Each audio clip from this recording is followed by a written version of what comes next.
Good evening, and welcome to the Hacks and Wonks Election Roundtable, post-election roundtable. I'm Crystal Fincher. I'm a political consultant and the host of the Hacks and Wonks podcast. And today I'm thrilled to be joined by two of my favorite Hacks and Wonks to break down what happened in this 2022 general election. We're excited to be able to live stream this roundtable on Twitter, Facebook, and YouTube. Additionally, we're recording this roundtable for broadcast on KODX and KVRU radio podcast, and it will also be available with a full text transcript on officialhacksandwonks.com. Our esteemed panelists for this evening are Dujie Tahat. Dujie is CEO and Managing Director of DTC.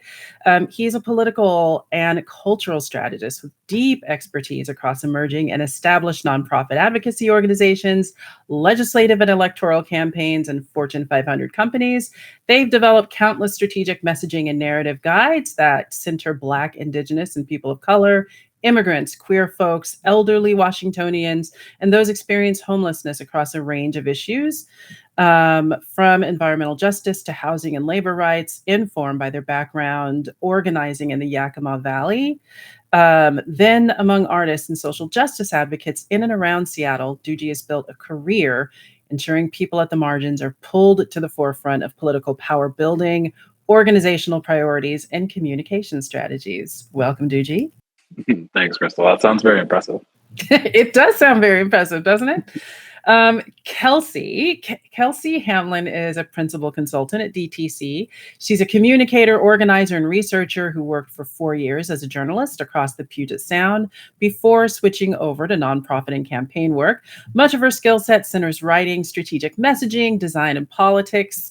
She's both covered the legislature and worked to advance policies through it, coordinating with legislators and lobbyists, gathering data and research, and organizing testimony across coalitions that position proposals for the best success as conditions change. Kelsey's personal advocacy, chosen journalistic coverage, and work focus on social justice and the moments, legalities, and policies that touch people's everyday lives. She treasures keeping things accessible to all in spite of deliberately convoluted and racist systems. Welcome, Kelsey.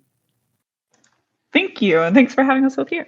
Yes, and we were going to have Jabril Diop join us this evening, but he actually had an emergency pop-up, so we are thinking about him and his family and wish them the best. I'm Crystal. I'm a political consultant. I also have the Hacks and Wonks podcast and am excited to get to breaking down and talking about what happened on election night. So we will start with the congressional races, and one of the biggest upsets, if not the biggest upset in the country, in the 3rd congressional district, Marie Gluesenkamp-Perez defeating MAGA Republican Joe Kent. So we now see that this is the race has been called for Marie. She is back in Washington, D.C. now, doing her orientation. But this was a long shot. Looking at this race, why was she able to be successful, Dujie? Yeah, I think that Marie Gluesenkamp, I think that coming out of election night, John Fetterman, the new senator from Pennsylvania, got sort of a lot of headlines for, progressive populism and running a campaign of good fundamentals. I think everything that got him to the Senate, you could say about Marie's campaign as well. It was really strong. In terms of messaging, she came up against an opponent who was clearly unfit for the office that they were seeking. And I think not for nothing, voters are smart enough to see through that. The fundamentals for that campaign were really, really good. I think the ecosystem, the progressive ecosystem also sort of came together and rallied around Marie Gluesenkamp, which is a really fantastic thing. And obviously, every little bit mattered for her race in particular. I'm really, really interested in seeing her brand of progressive populism begin to sort of take hold within Washington state in particular. I think that our Democratic Party infrastructure is a little bit afraid to go left sometimes. And I think she's laid out a pretty strong and compelling case for, what it might actually look like to lead to be really forward with your values. And I'm really, really excited by that campaign and the implications for future races. Yeah, absolutely. And Phil Gardner, who managed that campaign and did an excellent job, talked about this not being a fluke. This wasn't a chance. This wasn't a shock to them. They had a plan. They nailed strategy. They nailed execution, just, from the outside looking in. And their take on it, just seeing what Marie Gluesenkamp-Perez said, like, how did you win this race? What did you do to win people who may not have always voted for Democrats, may generally vote Republican? And it really is two parts. They made sure they knew how awful. They made sure that everyone knew how awful Joe Kent's views were, and they were extreme. And they gave them an alternative they can be enthusiastic about. And I think, to your point, Dujie, that is the key. It wasn't just, hey, this guy is really bad and scary bad. And to be clear, he was scary bad. But that's not enough. And you have to paint a vision of what you're going to do for people in the district, how you can help people. This is a district that is both suburban and rural. And she had to reach people in all of those areas. And really, it was her strength in the rural areas that allowed her to hang on in this race, when we've seen in prior years, late ballots have allowed Republicans to overtake Democrats in this area. As you looked at this race, Kelsey, what did you see? Yeah, I mean, we definitely had a couple of folks in Clark doing other campaign stuff. And when push came to shove, once Marie made it through the primary, a lot of folks on the ground were like, we're going to, like point blank, we're going to pivot and focus on this campaign because that's where the movement needs to happen. And that's where we're going to focus on because it's that important. So, on the ground, you just saw door knocking, you saw volunteers really like putting their feet in and digging in their heels to make sure that she made it. And ultimately, that's because she went out there and talked directly to people. You see that with AOC, you see that with, Fetterman. And so at the end of the day, like what matters is these conversations that Democrats choose to have with people or with not with people, and where they choose to have those, because Marie was popular across Clark County, not just, in the specific town hubs or city hubs. She was popular like in various kind of setups and demographics and different land use areas. So it wasn't like she stuck to one place and called it good. Yeah, absolutely. And part of a plan, part of a memo that Phil Gardner shared was a breakdown of just kind of what it's going to take to win. And it says, to beat Kent and win the election, Marie Gluesenkamp-Perez needs the resources to accomplish 3 goals. The first one was maximize Democratic turnout in vote-rich Clark County, certainly maximizing in the more Democratic areas was necessary. But also, number 2, show up everywhere and make the race closer in rural areas. 1/3 of the voters in the district live outside of Clark County in rural areas. And so improving on past performance was absolutely vital. Marie hails from one of those counties, knows how to connect with those voters. She is a rural voter, and has talked about her frustrations of being kind of painted with a broad brush as either non-existent or only concerned with a narrow set of issues. And she talked about everything passionately, from abortion to healthcare coverage to the economy, to the extremism, back and forth. And then the third thing on the list was build a cross-party coalition for this unique election, recognizing that there were going to be a lot of disaffected people who had traditionally voted Republican, but never for a Republican like Joe Kent, and really giving them an alternative, to her point, that people could be enthusiastic about, not just well, let me choose between the lesser of the evils, but someone who actually painted a vision for what life could be and how life could improve in that district, and mission accomplished in that way. And so that was absolutely exciting to see. Was as excited about that race personally as any of them that I worked on this cycle. Just really incredible to see. And then, we've kind of talked through on the show a lot of times, but we had the Senate race with Patty Murray and Tiffany Smiley. we had another competitive congressional race between Kim Schreier and Matt Larkin. As you look at those, as you heard some of the rhetoric about whether a red wave was coming, how close this may be, seeing some of the polling showing it being a very close race, how did you evaluate this race, and were the results surprising for you, Dujie? Yeah, I think the my main takeaway, and I think Schreier's race was a good sort of object lesson in, is that some of the fundamental structural advantages that the Democratic Party has in Washington State are set. All the polls had Schreier winning by 6, even though she wasn't securing a majority, and basically all the entire undecided bloc came over to the Schreier camp, and she ended up winning by 6. I think that for decades now, everybody whose job it is to elect Democrats focused on swing districts, particularly suburban white women. And as the sort of national politics has gotten really rancorous, and Republicans have sort of basically turned off that block here in Washington State, I think that block is increasingly more and more entrenched. And I think you see that come through in all of these national races. And I think when we dig into some of the legislative races here shortly too, I think you see the same thing sort of bear out. But I think Schreier, for a number of reasons, because of the district she represents in particular, because of its historic swinginess, because of, I think, also the decisiveness of that outcome. She won by over 6 points, which I think holds with what everyone predicted. All of the 538 projections were around that same mark. I think that, that's a really good bellwether in terms of where we're at.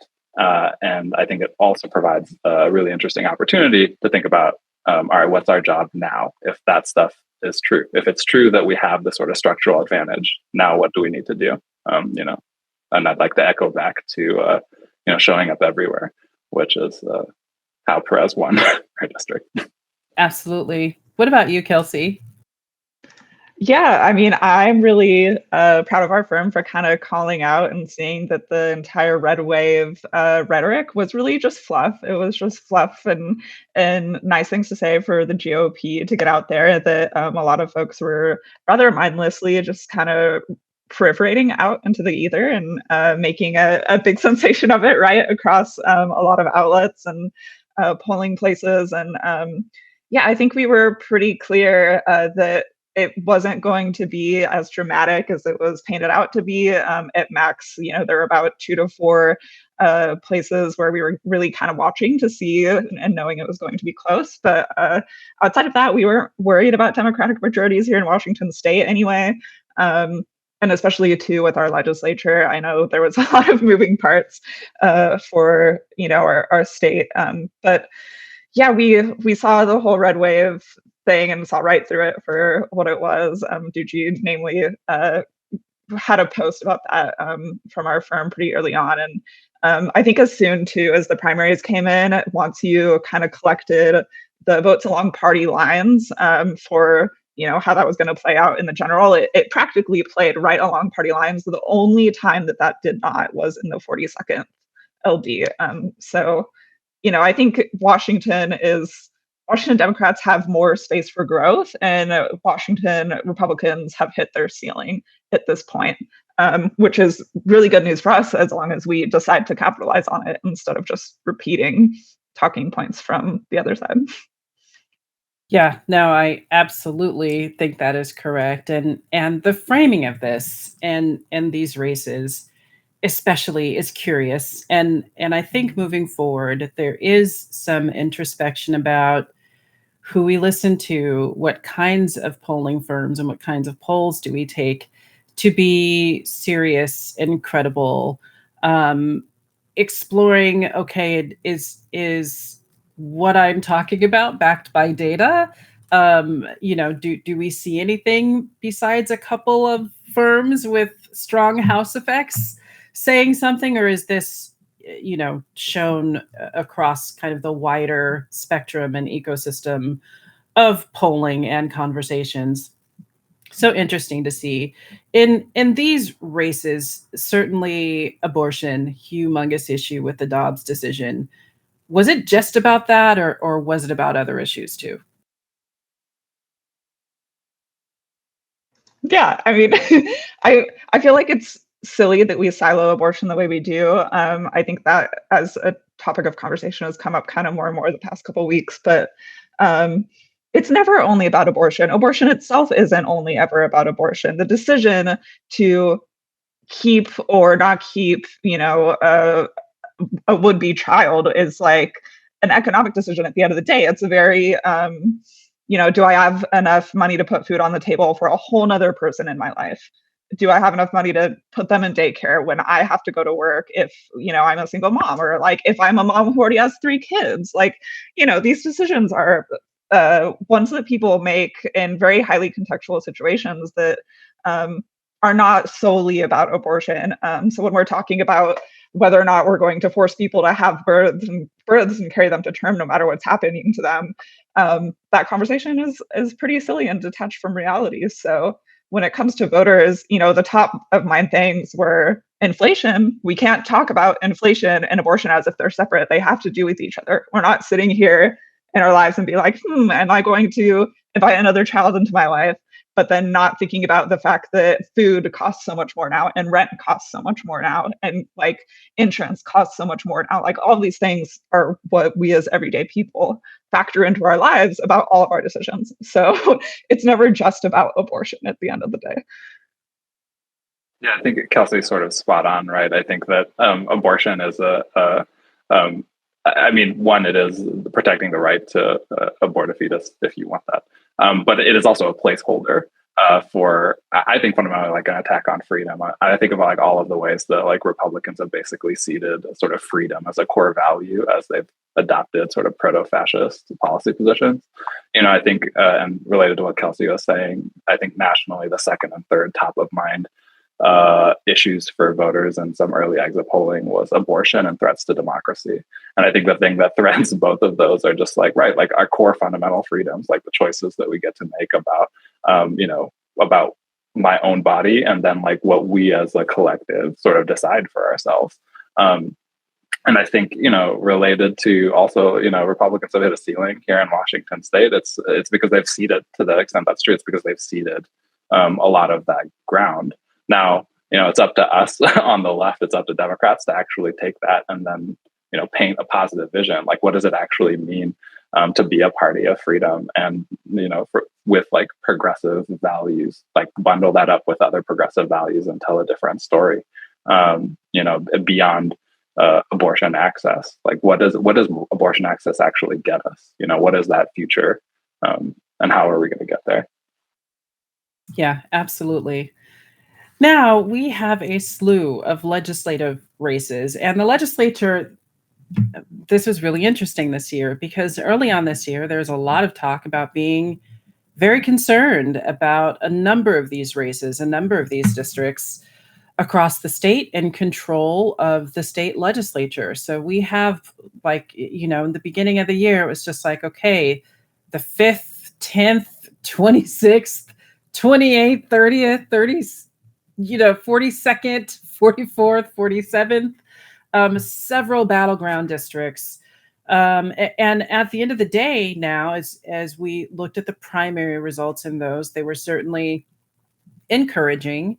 But even throughout the general, pretty hard fought general elections, a lot of these races were very competitive, had quite a lot of spending in these legislative races. I guess looking at, a number of them, what overall was your take in the legislature? And then we might talk about some of these individual races. But overall, how did you see that shaping up early on? And what is your take on how things wound up? Yeah, I mean, I think a good starting point is sort of contrasting the results of 2022 with 2014, right, which is sort of the equivalent midterm during a Democratic president. And in 2014, the Senate Democratic majority flipped 25 to 24, even though it was like not a real majority because Rodney Tom was doing his majority caucusing with the Republicans. they lost the majority. At the same time, the House majority shrank from 54 to 40, setting the table for basically a decade of prioritizing political decisions, protecting swing districts over, maybe doing the right thing.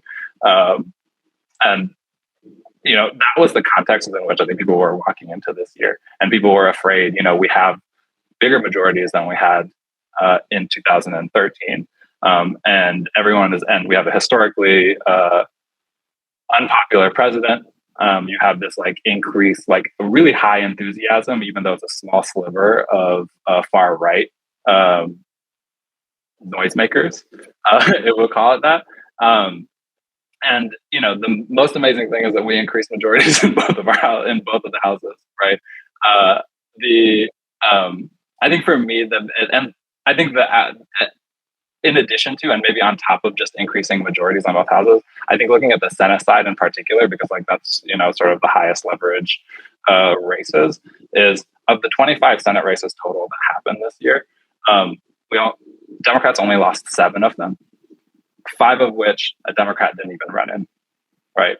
So, you want to talk about showing up everywhere? I mean, I think it starts right there, right? I think there's another, based on some analysis Kelsey did, of the 120 something races in the legislature, a full third of them had no Democrats running. Republicans had nearly twice as many first-time candidates running. I think we have to get back, we have some structural advantages here, but it means nothing if we don't get back to the fundamentals. And one of those fundamentals is showing up everywhere, because it has a compounding effect of, we had some races and we worked out in Eastern Washington. I grew up in Eastern Washington. And when you don't run races, if you don't show up over and over and over again, when you show up finally with an argument, it doesn't actually land, right? And so I think that there's this, to my mind, having the structural advantage is great. We have that now. We've prioritized that because everybody's been afraid of 2014 repeating again. We have baked that in over the last decade. But now, again, everybody's job, whose it is to elect Democrats, has to really have some introspection and some self-implication about what does it mean now that we have these majorities, now that these things are set. At least our base is the people who we thought were persuadables have more or less become our base. Who now is the next set of persuadables? Because we need to keep growing that. Otherwise, we're going to be in the same position as the Republicans are in. Yeah, no, I think that is, I think that makes a lot of sense. And coming into this year, I think you're right. People were in a different mindset, obviously looking at trying to hold on and feeling like they're going to be more on defense, especially with more of a traditional midterm election feel. Just, those oftentimes are tougher for the party in power.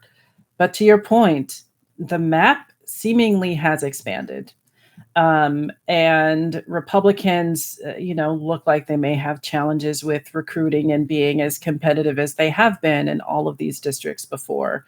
So it seems like, one, it's a mandate for action. People elect people to do things and to make things better. So certainly voters are expecting action. But to your point, this allows the party, organizations, allies to really look at the state and look at how things are on the ground. I mean, I look at the 17th and 18th legislative districts, which didn't wind up being winning districts for Democrats, but these are districts that have been close and that are still close. 48-52, 49-51 races.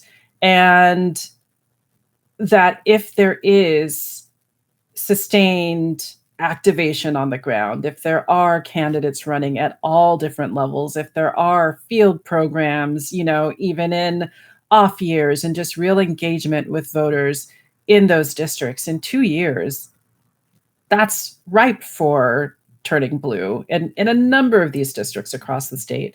I think that needing to show up and talking with voters, we have a blueprint right there with what Marie Gluesenkamp-Perez just did. Showing up is half the battle.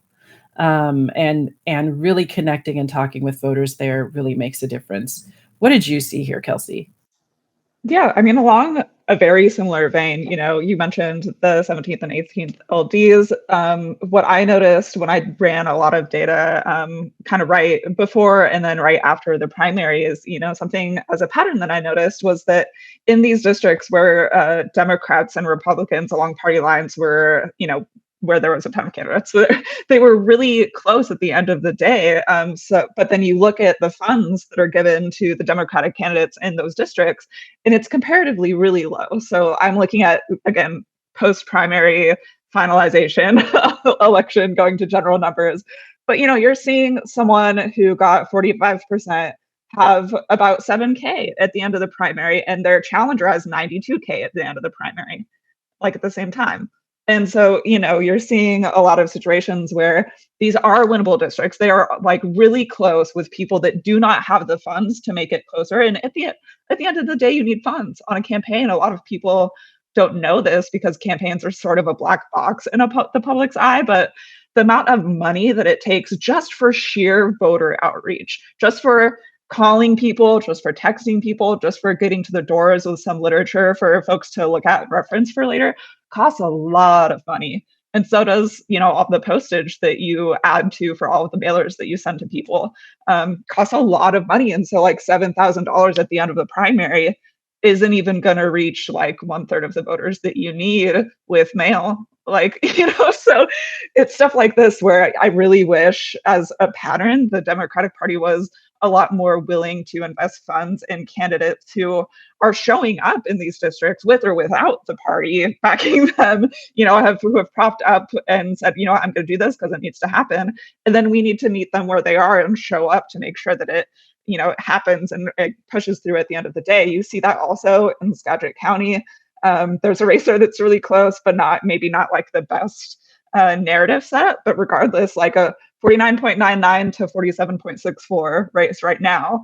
And that's against, I might be looking at the wrong numbers, but very close. Is that the Shavers race in the 10th? Yes. Yeah. That's a Republican and a Democrat. And to me, I come from Skagit County. So I've always known that on the ground, it had every potential to shift blue. And we know, too, with the last presidential primaries, that was an overwhelmingly pro-Bernie district. So, there's places where all of these patterns are happening. We can see on the ground and in data numbers that this is a place where Democrats can expand. And then it's not happening on the money side, and it needs to. We need to quit operating with fear and with gatekeeping to only fund people that don't even need the funds at the end of the day. Some of them are operating without a challenger, and they still got more than some of our swing candidates. So that's a pattern that I see.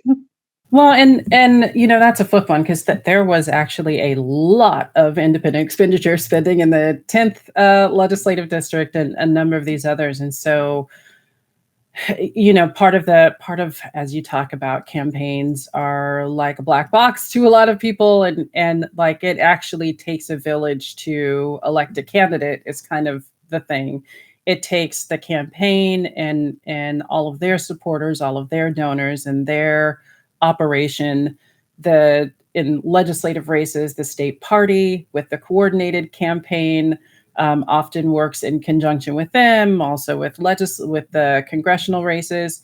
And then there's independent expenditures. I work a lot with independent expenditures, and that's where these organizations who can't coordinate with the campaigns directly, but can participate in electioneering activity in these districts. And so when you see commercials sometimes and you hear no candidate authorized this ad, this was paid for by, some other entity, that is an independent expenditure. And there was a lot of independent expenditure spending in this district and a number of other districts, to your point, because keeping them is so important, and really activating in these districts is so important. I think another thing that was notable to me, just kind of overall, before we talk about some individual races, was just looking at the candidates that were running. And I don't know about you two, but I certainly have heard more than my share of statements like, this guy's an ideal candidate. And by that, they mean like, usually, older guy, business owner, veteran, well off, often, just kind of like, well, this is someone Republicans can like and warm up to. It feels like home for that. And it's usually just a version of some, veteran business owners, someone who they feel can connect with white suburban and rural America. But what we're actually seeing is that candidates who are, Black, Indigenous, people of color, queer candidates are actually activating voters in suburban and rural areas to a greater degree than some of those white, male, business owner, veteran type candidates. Higher turnout, higher percentages that they're getting. So they seem to be activating the base needed to win to a greater degree. And now, whether that's because they're often times more willing to speak more strongly to issues, more boldly to issues, many issues that they may be closer to feeling the impacts to than other people in the community and understand the urgency of addressing some of those things. Whatever that is, voters and all types of voters, whether they're, white, Black, brown, seem to respond at this point in time, at least, and over the past couple of cycles, to those candidates as much as anyone. So I do hope that especially as consultants, and we have these conversations and we're talking to candidates who are interested in running, that we don't discount someone who may live in a rural area but is Black, someone who may be in a suburban area but is Latino, someone who may be, in an area but is queer. Those are the candidates who are energizing voters and pumping up turnout and building the winning coalitions of today. That's my 2 cents on that one. Can I ask you a question, Crystal? Yeah. I'm kind of thinking, like, even like in hearing what you're saying, I think as an ecosystem, like IEs, the party apparatus, everybody whose job it is to elect Democrats, right? I think we sort of overcorrect and over rely on propensity, like voters with a high propensity for voting, right? So, and you're seeing that, I think in Washington State, that would be places like South King County, east of Lake Washington, basically like the outer Seattle metro area. And it feels like we're maybe at a point potentially where that is now, like what I'm saying earlier, like that's maybe part of our structural advantage now. Maybe we sort of done that. I'm kind of curious, like what you see as like, what would it take sort of framing wise, sort of courage, implication, like what would it take for all of our various apparatuses to be like, okay, now we have to maybe shift towards like motivating, like instead of propensity to vote, it's like likelihood to vote if they're motivated, right? Give them something to vote for in like other places like Skagit or in Yakima, or just like some of these places where we haven't built much of an infrastructure. I think to your question, right now is the perfect time to be having those conversations, because I do think that we're at a point where we can pivot to basically offense, and offense everywhere on the ground in the state. And I do think that, I think for the Democratic Party's survival overall, that if we only focus on talking to people who have been frequent voters, that we're missing out on so many others. And there are plenty of reasons why people don't vote and don't vote with regularity. And the worst thing we can do is kind of sit from a place of judgment, which I don't think, I know that you guys are not, but there have been others in this ecosystem who have. And understand that we better be coming to people with solutions that improve their lives on a daily basis and change they can feel. So some of that, talking about action in the legislature, action from people who have been elected. So they come back and they say, you put your faith in me to make a positive change. Here is that change. And that they're doing things that people can feel on the ground. Which won't be everything that everyone does all the time. Sometimes people do things that affect, different people and different populations. And sometimes, I may feel it and sometimes I may not. But there better be things going on that everybody can feel. There better be something you can point to be like, okay, I heard you, I see what you're going through, and I have taken action to ease, a burden that you were feeling or to make things better. So I think it really starts with governing for everyone in the district now, and whether people are documented or undocumented, whether people are of voting age or not of voting age, and whether people are regular voters or not, that you're governing for everyone in the district and taking tangible action that they can see and connecting with those people, right? And being in community and conversation, I think, is a very important thing. We see turnout increase when people are engaged. We've seen turnout increase, sometimes not even attached to a candidate, but attached to an initiative or an issue in an area, right? And people turning out for something that they can see, okay, this makes a difference. But we also have to contend with some of the reality that people have heard a lot of rhetoric from a lot of people for a while. And sometimes they're just like, okay, everybody promises something. Until I see something, I'm going to tune out. And there's a lot that's not easy to see, right? And sometimes there's inaction that makes it easy not to see anything. So I think it is really action coupled with connection and community. And listening, I think that we have a mandate to listen as much as we do to act, and to be in community, and just to say, okay, well, what are you going through? I'm not in your specific situation, but tell me what you're feeling, tell me what your challenges are, and let's see if we can do something about it. The more that people are doing that in community, and I think of like Emily Randall, I think of Jamila Taylor, I think of like April Berg, I think there are so many that I can name that I know do a great job of that now, and that's just a model to emulate for even more people. Did that answer your question? Yeah, totally. I love the govern first, do good things, and then do good things. Yeah, good things. Take the credit for it. Show up and talk to everybody. Like it's fundamentals. And lots of people think that political consulting and like we're sitting here, with wizard hats on in the background, and crunching numbers and coming up with magical stuff, and really it's just about trying to inform people about who someone is, and to let people know that there is someone who wants to help, but also making sure that they're out there and talking to people and in community. And I guess I will also say, for people who are political consultants, that we also have a responsibility in this whole thing. And who we choose to work for, who we choose to work with, the people who we lend our, time and talent to help get elected, like that matters. And the candidates that we choose to work with matter. It's really consequential. And so, there's also just accountability to be had on our part too, for what we put out there, who we help do things, and all that. I do think that is valid. And that we all have to answer for what we're doing and what direction we're moving.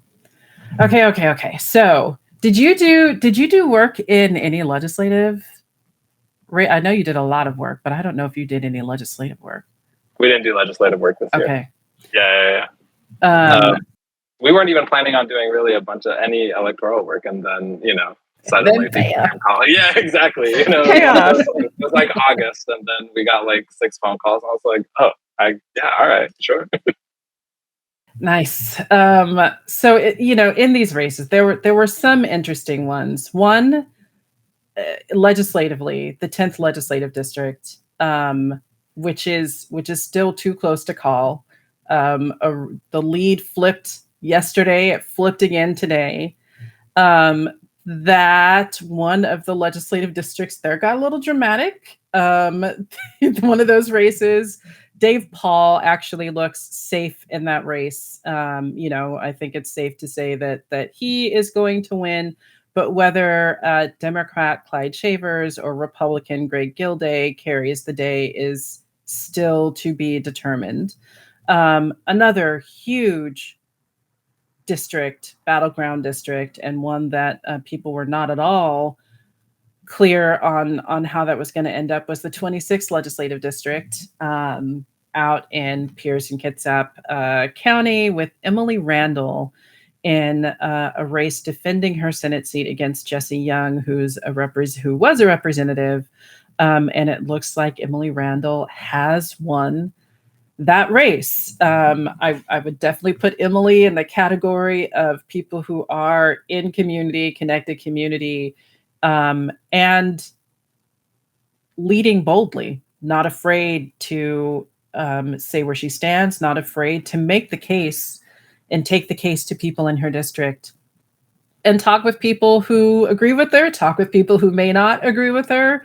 But I think what we saw there and what she found was that she was able to find places of agreement and people understanding that she's operating in good faith. And even if they don't agree with everything that they heard from her, like on the Republican side, that they know that she listens and is willing to act and is willing to fight for a lot of things that just benefit everybody, that don't really, have a Democrat or progressive label on it, but, just wanting to get people cared for and healthy in the district is a big deal. So that certainly was one that a lot of people were not sure how that was going to end up, but ended up turning out well. The 30th legislative district and the 44th, two interesting races. Full disclosure, did work in those legislative districts, but saw, I think what I noticed in the 30th district, especially, this is like in South King County, there's this, mainly federal way, some of Auburn in the 30th legislative district. But you had Jamila Taylor there, and you had Christine Reeves running for the seat that Jesse Johnson ended up leaving. Both were successful, but Jamila actually had a Federal Way police officer running against her in that office, and Federal Way is the city where Jim Farrell is the mayor. And he was certainly, him running for King County prosecutor unsuccessfully. But really talking about that punitive, as they call it, law and order, but really kind of punitive punishment focused rhetoric, and rallying against some of the accountability measures that the legislature took, trying to really blame that on Jamila and others there. And that really just seemed to fall flat. And pretty solid, comfortable victories there for all three candidates in that district: Senator Claire Wilson, Christine Reeves, and Jamila Taylor. So that was an interesting one where people were wondering, okay, is there going to be a backlash? Saw an article today, I think from Scott Greenstone, where, he wrote about, hey, that backlash that people were wondering if it was going to appear, just related to public safety, very much did not appear. And the 30th legislative district was one of those districts where they really tried to hammer the Democratic candidates with that and make a case on the Republican side, and it just didn't seem to come through. Similarly in the 44th legislative district, but had an interesting result there. John Levick, previous representative, now won his race to be the senator there, along with Brandy Donaghy, who was appointed to the seat, was running to for this new term, as well as April Berg, who is a continuing representative there. But again, in that district that used to be a swing district, that used to be the district of former moderate Senator Steve Hobbs, as well as John Levick. And for years, they insisted that, hey, it takes a moderate to win this seat. This is a purple district. They won't elect a progressive Democrat. And then April Berg came along and said, really? Watch this. And then it seemed to have continued. And what was once a purple district now seems to, as you both talked about before, now seems to be pretty safely blue for the time being. And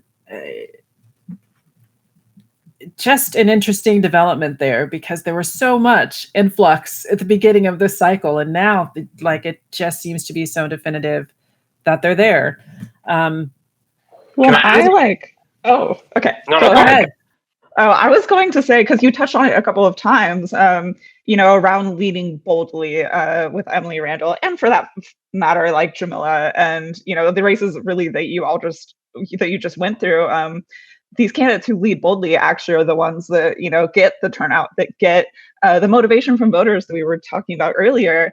And at the end of the day, they're also being a person that they're in community. They go and talk to people. They're not just relying on ads that show up on people's TVs to, just get that people to feel one way or another. But you had mentioned, this backlash narrative around ultimately police accountability measures that were passed 2 sessions ago, legislative sessions ago. And a lot of the narrative was, is there going to be backlash during this midterm? Like, is this going to impact electability of sitting legislators? And as a result, because that question was even posed, because we're operating from a place of fear, because we're not willing to lead boldly, except for, the few great folks of some of which you just named, that actually really, really impacted the immediately next legislative session, this early 2022, just one that just finished. And so those bills were rolled back, all in the name of electability politics. But at the end of the day, when you look at the races of the people who are not involved in that rollback, who in fact, opposed it, those are the folks that really pulled the ticket, brought it home. So I'm just really curious kind of around your take of just even the framing of backlash in general, about who we're giving power to for actually taking bold action. Is it backlash if we're actually doing what is clearly voters will? I don't, so I'm just kind of curious around that conversation in general, because it's played over the course of the past two to 3 years. I mean, go ahead.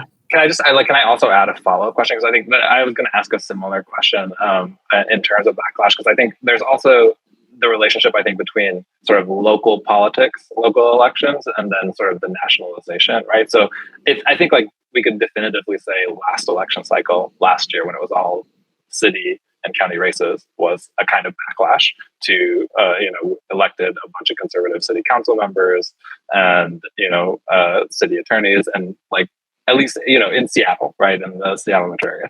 I'm kind of curious, if there's a difference, if there's a meaningful difference between how voters, behave in an off year versus a not off year, and then particularly, I guess, the voting for a state legislator versus voting for your mayor in the context of public safety and crime and police in particular. Okay, a few things. One, so even on just last year, and certainly for people in Seattle, they felt that there was a backlash because of the mayoral race, right, and the city attorney race. I think that there were some other fundamentals, and pretty clear fundamentals at play. And the other issue is that when you look in the suburbs, we had a number of suburbs elect some of the most progressive city council people that they ever have before.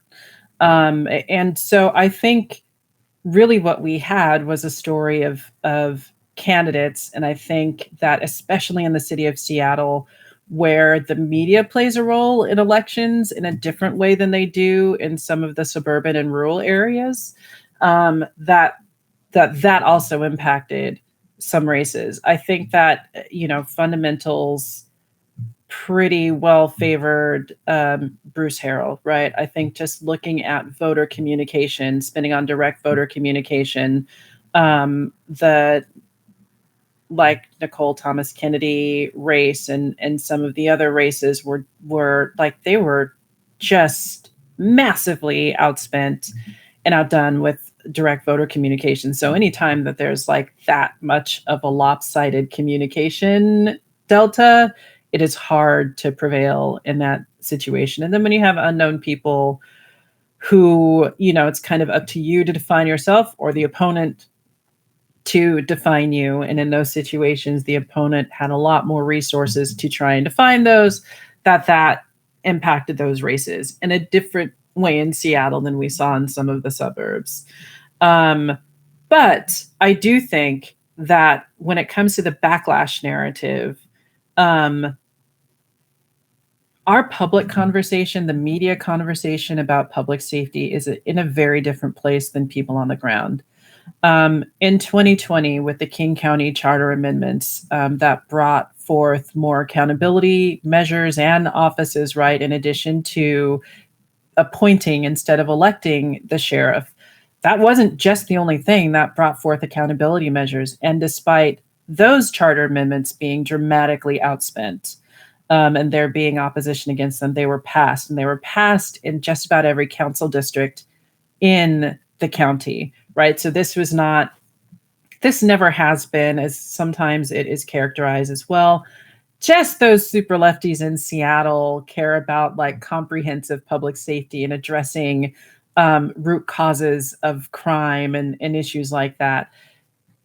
Over and over again, we have seen at the ballot box and in polling that voters across the county do care about accountability, that whether or not they want more police or not, they all, I mean, and like, I'm using the term all in a near literal sense. 80+% when polled at the ballot box are saying, but we also want alternate responses. We understand that, like, hey, even if I have no issue with an officer and I think that it's appropriate to call an officer at some period and at some point in time, that when it comes to an issue of someone having a behavioral health crisis, or if someone is unhoused, or if someone is dealing with complex family issues, that sometimes an armed police response is like they're just not equipped to do that, right? And I think that the public conversation in the media has been, well, is it defund or not? Well, do you back the blue or not? And this very binary, shallow conversation. But most voters recognize that it's not an either or. Most of the time it's an and situation. And what we have done is invested a lot in some portions of the necessary public safety, puzzle, and have starved other areas. And so we better get to taking action on addressing some of these root causes, on enabling a appropriate response. I mean, just yesterday, there was someone near where I lived clearly having a behavioral health crisis, right? And there's this helpless feeling that, like, calling the police on this is not, like, it won't help anyone. It won't help anyone in this situation. But there isn't anyone to call. There is not a resource available to appropriately handle this. And it's frustrating and it makes you feel helpless, but that's what's missing. And I think lots of people see and feel that and understand that we need to buffet our infrastructure. I think being very defensive and playing into that shallow conversation and, well, is it defund or is it not? Like, that is such an elementary point to start the conversation. Because there's such broad acknowledgement that we do need other things, that we better pay attention to that. So painting that as some like controversial lever of like, what side are you on, does not represent where most people in the public are at. And over again, they keep saying, we want you to deal with this more comprehensively. We want to do the things that evidence shows will make these issues better and not keep trying the same failed solutions. We seem to have a few leaders who are dead set on just doing the same old things, regardless of the failed continued results. And some media who seem to be very interested in pushing that narrative. I think it is really hard to do that credibly right now, given, once again, the results that we saw so conclusively in the King County prosecutor's race, the judicial races, some of these county races, right? These legislative races. And I do think that people understand that like really public safety is a local issue.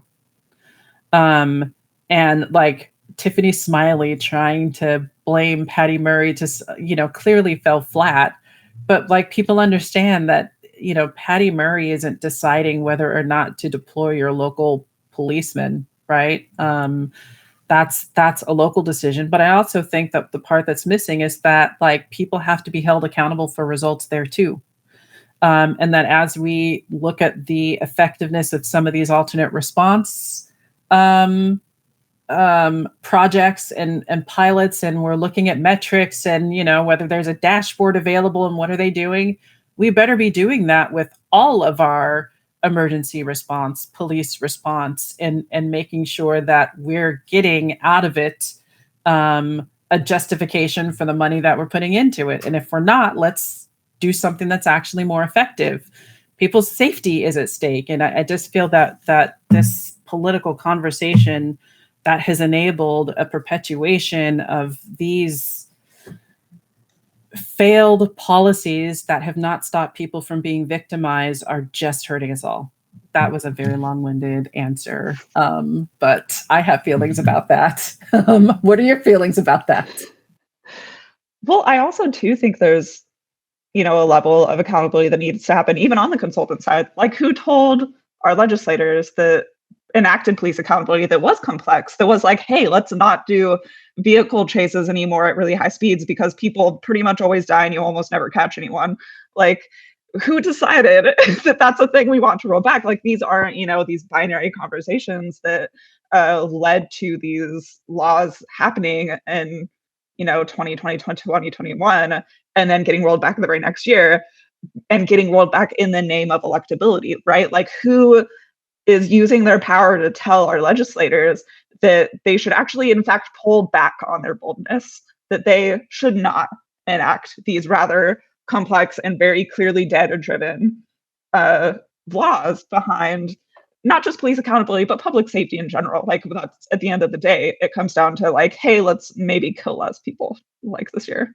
That was always bad advice. I don't, clearly there was some advice given with that, but like, look, Democrats, Republicans are going to call you like lawless, criminal loving, all of that, regardless of what you do.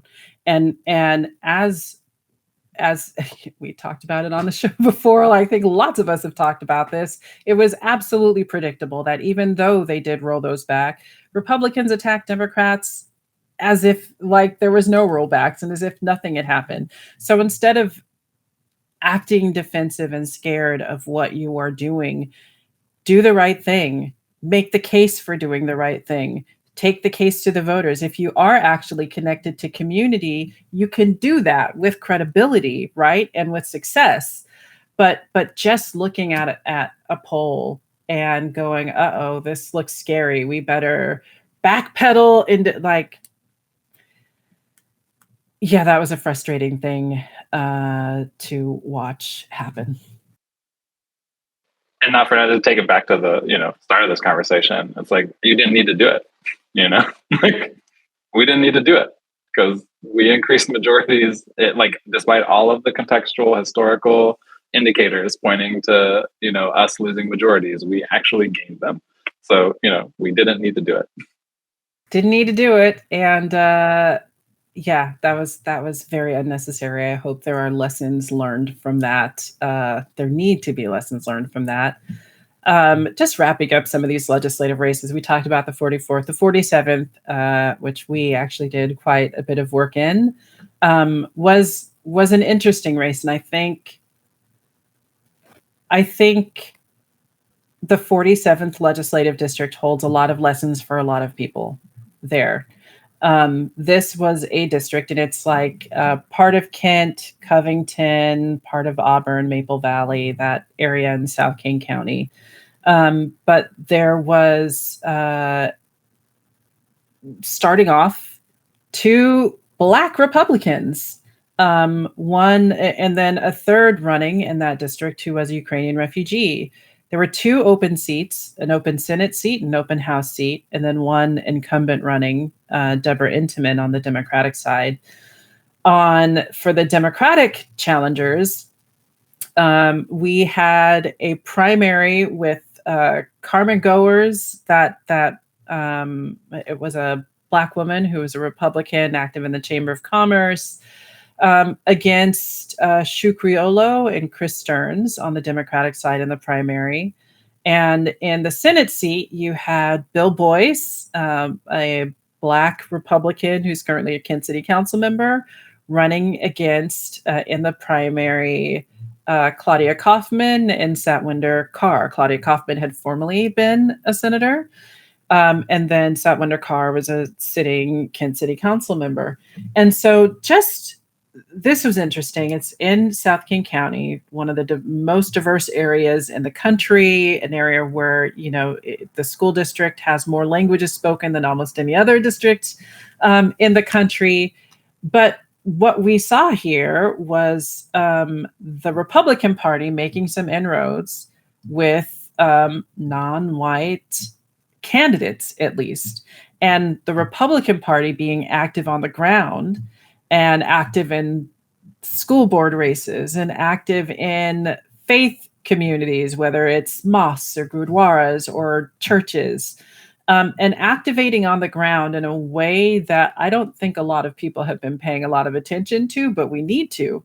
And we need to be showing up in those areas as progressives if we want to, continue to engage and continue to win and continue to advance policy in these areas. This manifested in in the school district races. We have had votes in the Kent School District from people who call themselves Democrats to ban books with queer content, right? Like this is a weird time and a weird kind of mishmash of people and issues and interests. Fortunately, in this race, Claudia Kaufman wound up prevailing on that side. In the primary, in the one House seat, that open seat, a Republican actually didn't even make it through. There were 3 Republicans who did not make it to the general election. The 2 Democrats did. Chris Stearns ended up winning that race. So this was a district where, candidates ran hard. There was a lot of money spent in this district, a lot of electioneering going on. But it wound up still fairly close in that Senate race. And so the help and kind of the village was needed, as it is in so many areas, to get this race across. But this is kind of like, this turned out well, but we cannot take our foot off of the gas. We can't take our eye off of the ball, because the Republican Party is organizing in ways that we're used to seeing the Democratic Party doing. And we can't take that for granted and need to be in all the spaces and not cede faith spaces to Republicans and not cede rural communities to Republicans, and to make sure that what we're talking about helps and brings value to those people in those places, as well as everywhere else. And so just an area where good things happen. I think this is another district that moving forward is going to be more reliably blue. But it's not going to be, I think in most of these, right, they're going to continue to need work. These aren't places where we can be like, we won, we're safe, we don't have to do anything else. This is when the work begins and when action is needed. I think that is the case. Any other thoughts on the legislative races from either one of you? Well, with that, I just want to talk about the King County prosecutor race for a moment. What did you see here, Kelsey, in terms of this race and why it turned out how it turned out? Oh my goodness. I mean, I think everything we've talked about tonight is kind of was culminated more or less in that race, right? Whether you want to go look at the media and the narrative going on there, and this kind of just false take that Farrell was going to be as high and mighty as, he was prophesized to be. And whether you're looking at polling or whether you're looking at media and some articles that came out on him, or whether the framing is like the backlash that's going to happen is literally Jim Farrell culminated in real time with the person, and like, at the end of the day, like I didn't I didn't see his work as fruitful. I didn't see it based in community. I know Lisa Mannion's been showing up in spaces like continuously.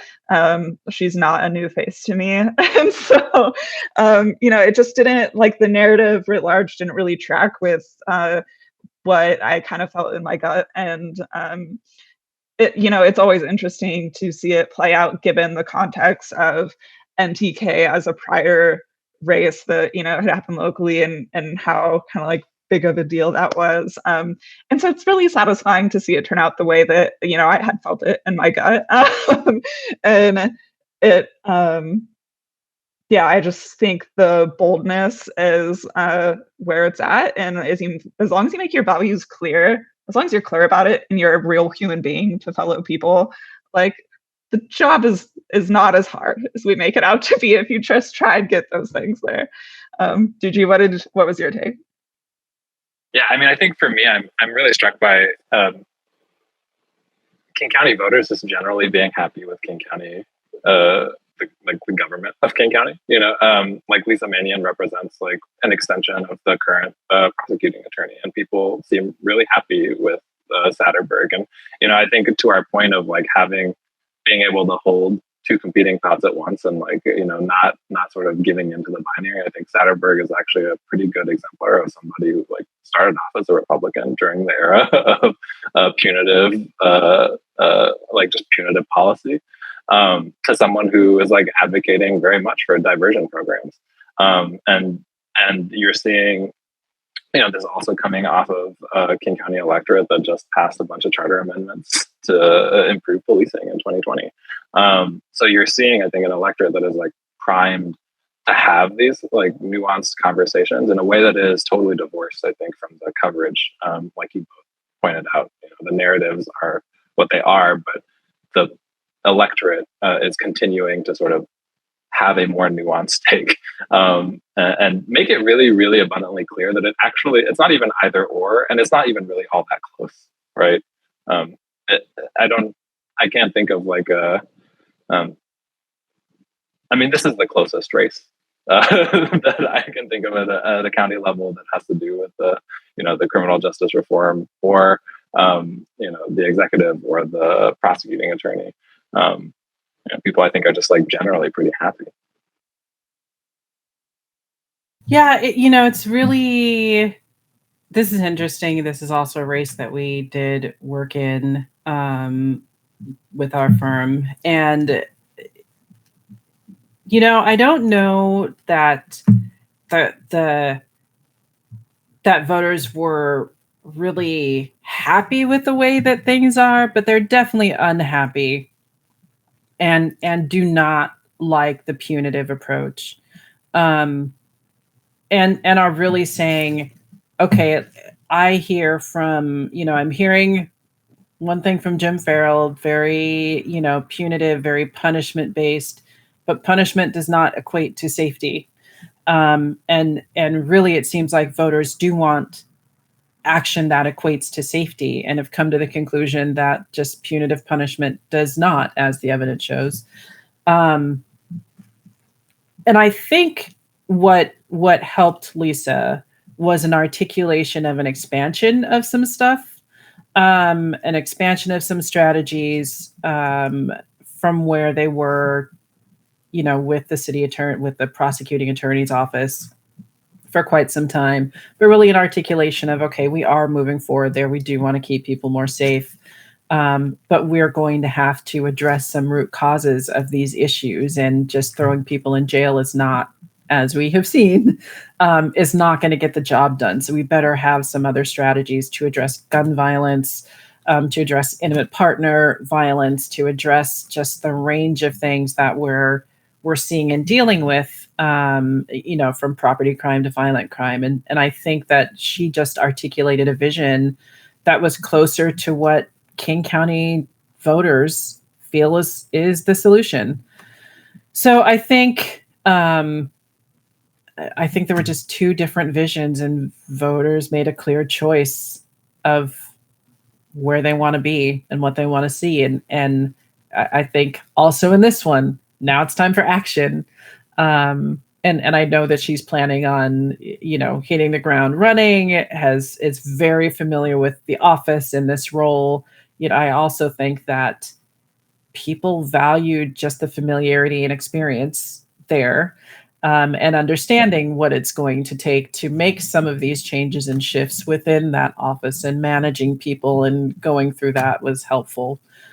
But I think that I really do hope that just in the media ecosystem overall, that there is kind of an acknowledgement that, clearly we have some media entities that were really hoping for the punishment narrative to take hold, but it just hasn't. It's not a thing. Can we please move on and talk about all of the different issues, all of the different possibilities and solutions now? Because there's a ton to talk about. There's a ton to explore. And if we start covering that, exploring it, we're all going to be better off and help everyone understand where we're moving and where we can move to and how to make people more safe.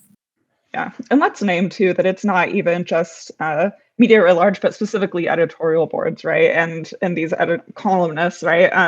That are kind of sticking with that status quo punitive narrative that doesn't actually resonate with people, and still trying to drive that home where it's not there. I'll also name too, because editorial boards have a lot of power, but I'll also name too that Lisa's message was just positive, more positive about change, and Pearl's was the exact opposite. So that's a messaging statistic and stat and tactic that we know very well, that if you just have a more positive message, it will resonate more with people.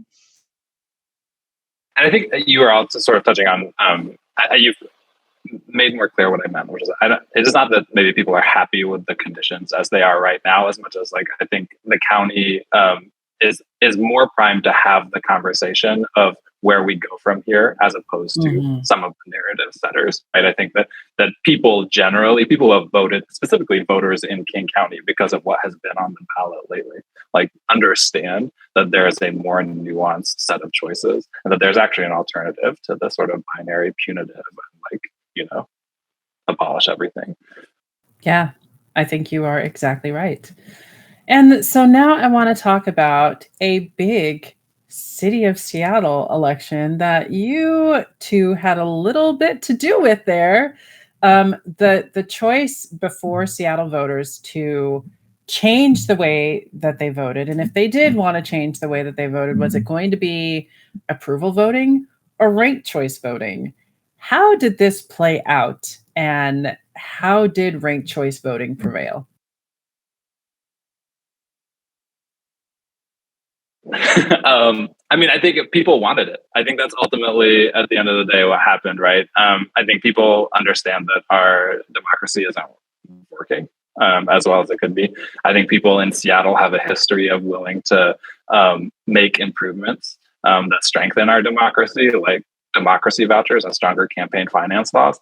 And despite everything editorial boards could do to throw barriers at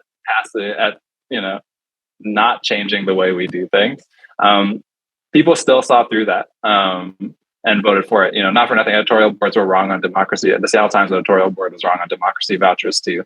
They were wrong on ranked choice voting. The position that our democracy is just fine, we shouldn't do anything to tinker with it, is at best intellectually dishonest. I think a lot of people understand what ranked choice voting is. Over 50 jurisdictions across the country already use it. Alaska just elected a Democrat because of it. New York City elected a mayor and the most diverse city council it's ever had. It's pretty obvious and intuitive. The process was maybe a little complicated, and it was frankly complicated, but that shouldn't be a reason to not do the right thing, which was so often the sort of biggest argument against the campaign. Now, in this, you talk about editorial boards. You had both the Seattle Times and the Stranger editorial boards recommending a no. on the first question saying, you know what, don't change the way things are voting. I think the Urbanist recommended yes, and for voting, for ranked choice voting, but the Seattle Times recommended a no vote and just leave the second choice about which one blank. The Stranger said a no vote, but choose ranked choice voting. Urbanist had a yes vote and ranked choice voting. So in that kind of a situation where you have especially entities like the Times and the Stranger that have been so consequential in elections with how they've made their choices, how did you fight against that and prevail? Yeah, I mean, I think a component of it is, RCV as a kind of movement and a RCV being ranked choice voting as a kind of like movement and thing that's come up from the ground across the country, so not just in Washington, has had the benefit of having just kind of an organic group of people already there waiting. This isn't as if it popped up out of nowhere, at least not on the ranked choice voting end. There's the same people that have advanced mail-in ballots, that have fought for same-day voter registration, that fought for democracy vouchers, are the same exact people that are behind the campaign asking for ranked choice voting to be on the ballot for voters to choose. So, a lot of that groundwork was already there, and that helped us out at the end of the day. The margin isn't like the biggest margin in the world for that first question about change. It's funny to me the way the endorsements landed, because kind of just on the common sense front, the question is, yes, do you want change, or no? Like, we don't want change. Everything's fine. Democracy's fine. Not crumbling at all. So, writ large, it's kind of silly on its face, but at the end of the day, like the process question, the 1 and 2, we haven't seen since someone had pointed out today, since 2014, with kind of that preschool question of like, you have to vote yes, and then you have to vote kind of which thing you want.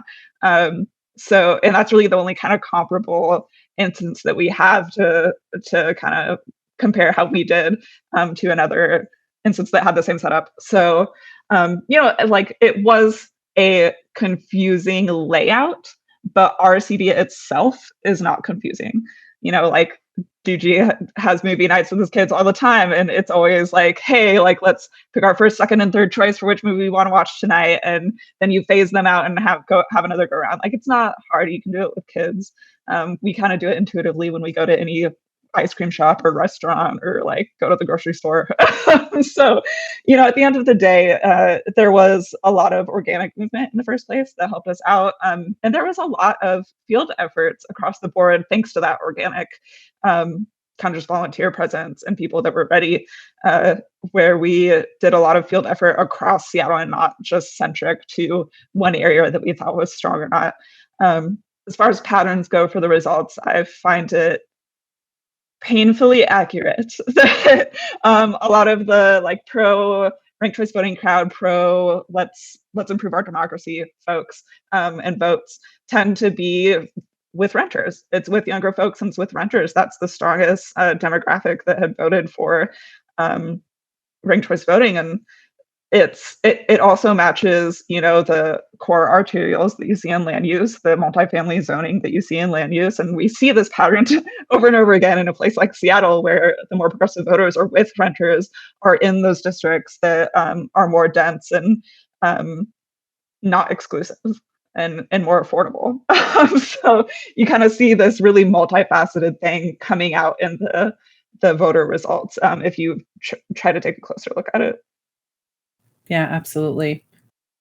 And to get at what you're saying, Crystal, in terms of like, what do we do once we have these endorsements that are malpractice, to put it nicely? I think for us, it became about, okay, well, we have more voices than the editorial board has to make a better case than the editorial boards. And, we basically wanted to overdrive to flood the ecosystem with like really good op-eds, basically, and LTEs to sort of supplement the paid voter contact we were already doing, to supplement the organizing that was happening. And I think, we placed a lot of them in the last 10 days of GOTV. And I think that those were really meaningful and really important because, in terms of, we've been having a conversation all night about sort of narrative setting and who gets to set narrative.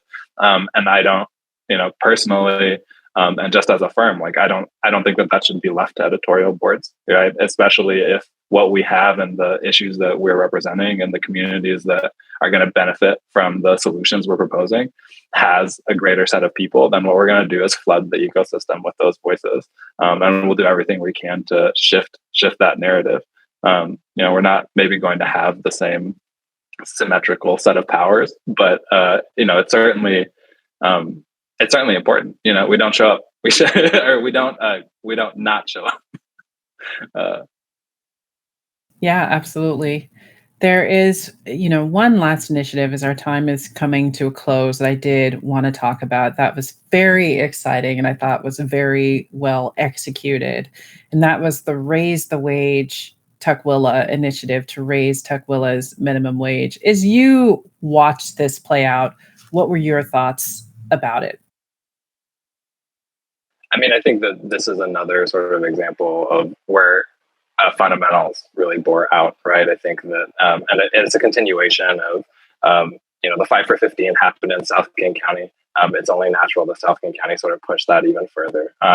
You had the Transit Riders Union, Washington Can, organizations who had been organizing, just like doing relational organizing for years, not just showing up for this single campaign, sort of turn on their networks for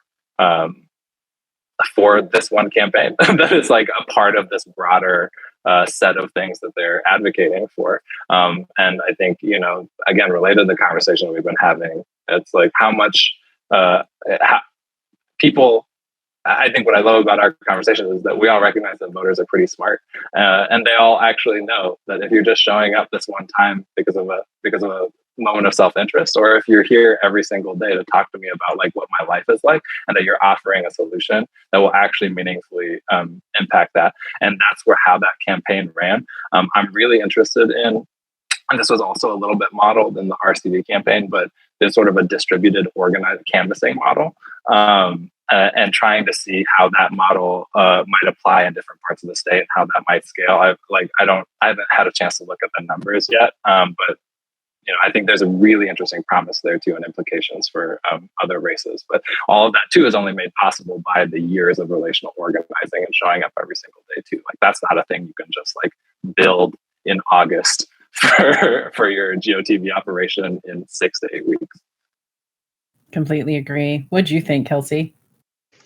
Yeah, I mean, this, like just like Dujie said, had come up after the Fight for 15. I also believe there was a CTAC kind of fight for wages as well, kind of right before that. And so I think this is just a culmination of a lot of work on the ground that had already been there in the first place. So again, just like we've been talking about, when you're in a community, when you're showing up, when you're present and you're listening to people and not just telling them, that is when people will show up for you in return, because it matches, because it lines up, because you're on the same page.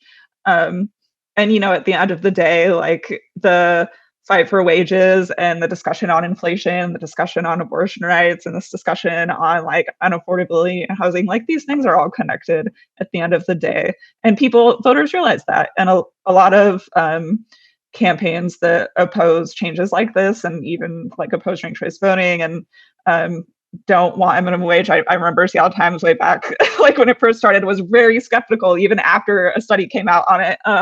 So, a lot of the people that oppose these types of things, one, pop up out of nowhere, and then two, aren't connecting the dots between like just these issues that in our real lives we experience every single day.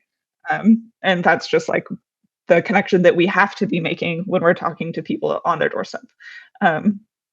So, I mean, yeah, I think it's a really great celebration and a fight that deserves a lot of applause on behalf of the organizations that were involved in them, especially, Seattle Transit Riders Union in Washington. They've been around for a very long time, and I'm very proud of them. I agree, and well said. And with that, the roundtable comes to a close. I want to thank our panelists, Dujie Tahat and Kelsey Hamlin, for their insight in making this an engaging and informative night. To those watching online, thanks so much for tuning in. If you missed any of the discussion tonight, you can catch up on the Hacks and Wonks Facebook page, YouTube channel, on Twitter. we're Hacks and Wonks.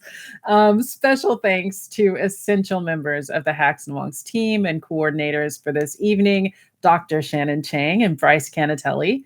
If you missed voting in the election, or if you know someone who did, make sure to register to vote, update your registration, or find information for the next election at myvote.wa.gov. And as a reminder, even if you have been previously incarcerated, your right to vote is restored and you can re-register to vote immediately upon your release, even if you are still under community supervision. Be sure to tune in to Hacks and Wonks on your favorite podcast app for our midweek interviews and our Friday week in review shows, or at officialhacksandwonks.com. I've been your host, Crystal Fincher. See you next time. Thank you.